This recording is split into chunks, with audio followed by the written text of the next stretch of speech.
अस्सलाम वालेकुम नाज़रीन, मेरा नाम अली रज़ा है और आप देख रहे हैं पाकिस्तान टुडे। हम मुख्तलिफ जराइम की दुनिया से ख़बरें और स्टोरीज़ अपने रिपोर्टर्स के ज़रिए आप तक पहुँचाने की कोशिश करते हैं।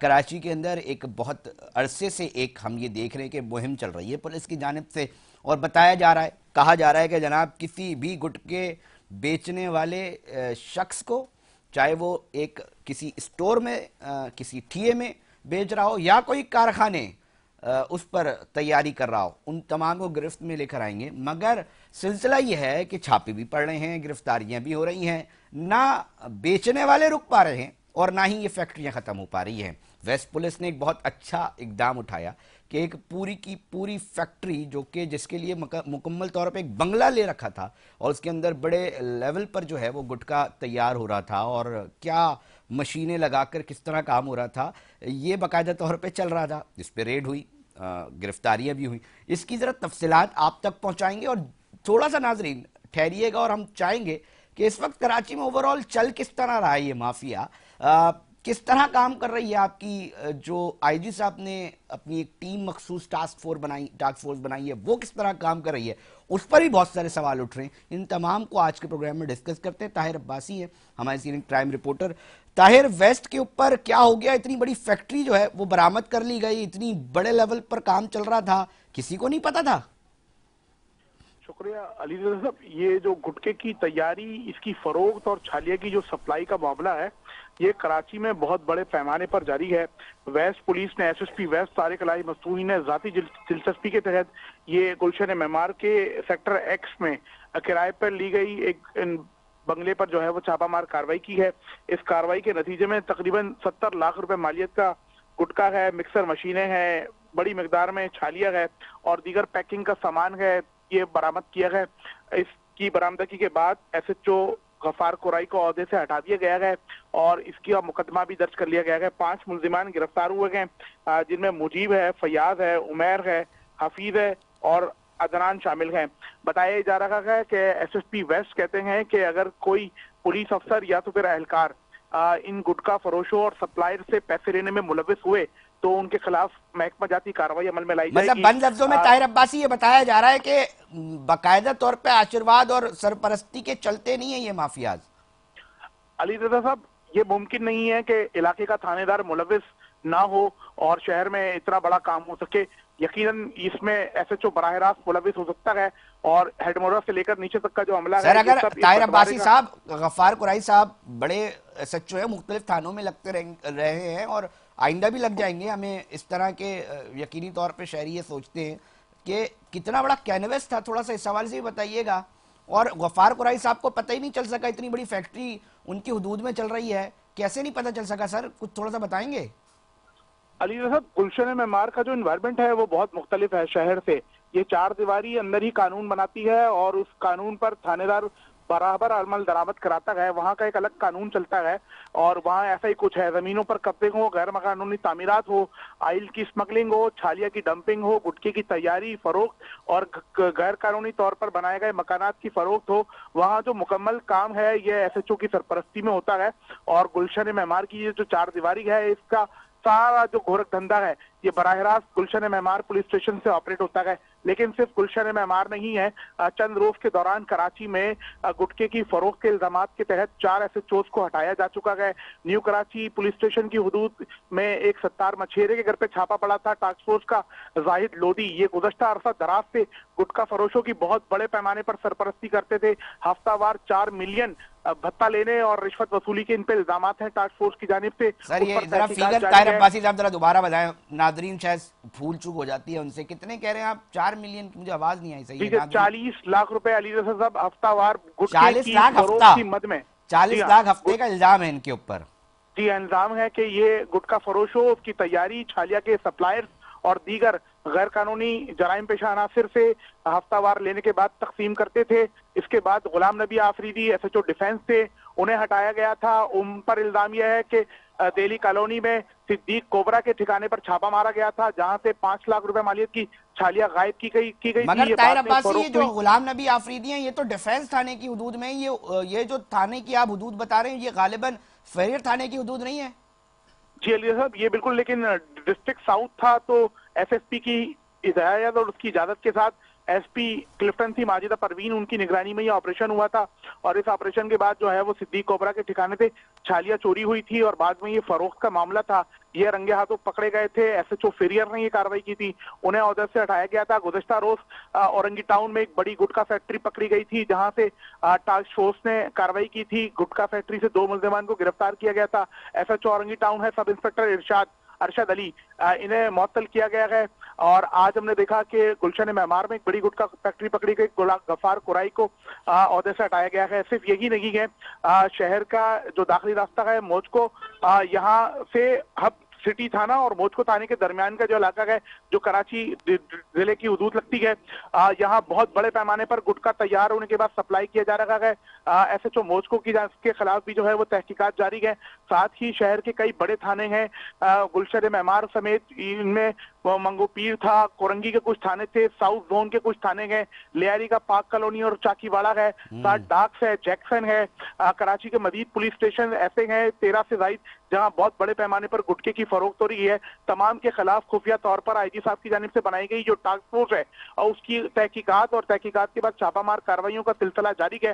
ये बहुत ही अफसोसनाक सूरत हाल है कि कराची के 4 थानेदार चंद रोज के दौरान इसलिए हटाए गए सर कैसे, मतलब अब फिर आप बताएं ना, ये जब 40-40 लाख रुपए का हफ्ता उठेगा इन गुटके माफिया से, तो फिर तो बड़े सवाल उठेंगे ना। फिर बनाते रहिए टास्क फोर्स, अगर ऑपरेशन पुलिस ने ये करने हैं काम, तो फिर तो बहुत बड़े सवाल उठते हैं। फिर बंदा कहता है क्या क्या बोले, किन किन चीजों के ऊपर बात करे। ताहिर अब्बासी, थोड़ा सा इस हवाले से भी बताइएगा, हमारे नाज़रीन यकीनी तौर पे जानना चाहेंगे। देखिए इसका जो रॉ मटेरियल है वो भी तो देखें, यहाँ तो नहीं बन रहा ना, आ ही रहा है ना कहीं से। सप्लाई चेन कह रहे थे कि जी ब्रेक कर दी है हमने, अब इस तरह का सिस्टम बना लिया है, तो वो जो चेन थी वो टूटी या वो अभी बहाल हो गई है? नहीं अली रज़ा साहब, ये जो सप्लाई चेन है ये किसी सूरत टूट नहीं सकती। उसकी वजह यह है कि मौजको पुलिस स्टेशन की अंदर से जो राहदारी है, वो जो थानेदार है वो बहुत बड़े टेंडर्स के बाद अपनी तैनाती लेने में कामयाब हुआ है। साथ मंगोपीर पुलिस स्टेशन है, ये सर नाम लिया करें ताहिर अब्बासी साहब, कौन लगे हुए मौजको में आजकल? सर इंस्पेक्टर बशीर वद्दो साहब हैं। ये बहुत ताकतवर नेटवर्क से ताल्लुक रखने वाले सिस्टम के एसएचओ हैं।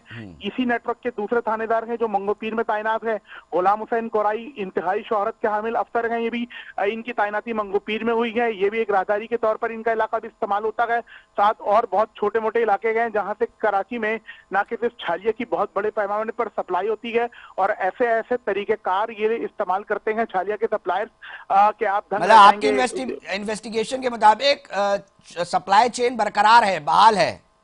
जी अली साहब, जो लाइन है वो हफ्ते में 7 रोज बराबर तौर पर काम कर रही है। मौजको पुलिस इसमें मुकम्मल तौर पर सरपरस्त बनी हुई है। कराची का ओल्ड सिटी एरिया का खारादर है, इसके साथ ही रिसाला पुलिस स्टेशन है। यहाँ बहुत बड़े पैमाने पर छालिया योमिया बुनियादों पर आ रही है। और ताहिर अब्बासी साहब 2 मिनट रुकिएगा, जरा 1 मिनट रुकिएगा ताहिर अब्बासी साहब। मैं मुखातिब हूँ आईजी सिंध गुलाम नबी मेमन साहब आपसे बड़े एहतराम के साथ। मैं वजीर दाखिला सूबाई वजीर जो हैं लंजार साहब आपके साथ हूँ। ताहिर अब्बासी एक रिपोर्टर है, जब उनके पास इतनी मालूमात हैं और तमाम चीज़ें हम अपने प्रोग्राम के ज़रिए निशानदेही कर रहे हैं, हमारा काम नहीं है इसको बंद करवाना, इन तमाम सिस्टम को किस तरह रोका जाए, जिम्मेदारी आप लोगों की है।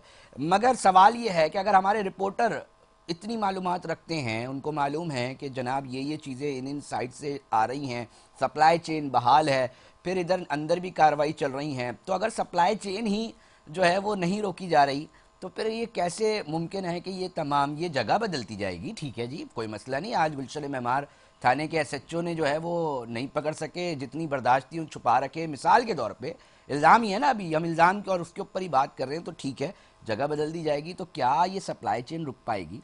क्या ये जो मज़ीद माफियाज जन्म ले रहे हैं इसको रोका जाएगा? और फिर जो अदालती हुक्म पर इस पर पाबंदी आयद है, तो फिर क्या ये नहीं सोचा जाएगा कि सिर्फ पाबंदी रेट्स बढ़ाने के लिए लगा दी जाती है, अमली तौर पे उससे जो मकसद है कि रोका जाए मुकम्मल तौर पे, वो नहीं रुक पाती? मेरे ख्याल से ये ज़्यादा महंगा नहीं पड़ता था शायद। ताहिर अब्बासी मुझे ज़रा सही कर दिएगा अगर मैं गलत नहीं हूँ, इतनी इसके ऊपर फोकस नहीं थी, मगर जब से ये अदालती हुक्म पर इसको पे बैन लगा है तो मज़ीद तेज़ी से और मज़ीद ये माफिया जो है इन फाइनेंशियली तौर पर लोगों का सिस्टम में अपने ले रहा है। ताहिर अब्बासी अली साहब, पहले ये गैर थी और अब आम हो गई है, इसमें फर्क इतना आ गया है।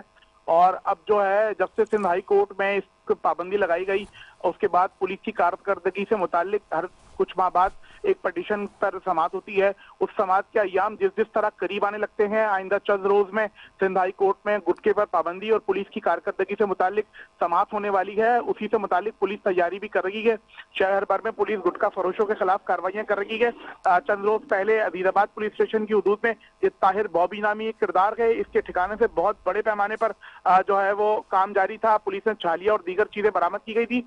एक रिपोर्ट स्पेशल ब्रांच की जानिब से और भी बनाई गई थी। डिस्ट्रिक्ट वस्ती में डीएसपी ताहिर खान है, उनकी जानिब से एक रिपोर्ट बनाई गई थी जिसमें आईजी सिंध गुलाम नबी मेमन साहब को बताया गया था कि न्यू कराची डिवीजन में बहुत बड़े पैमाने पर गुटखा तैयारी और फरोख्त हो रहा है।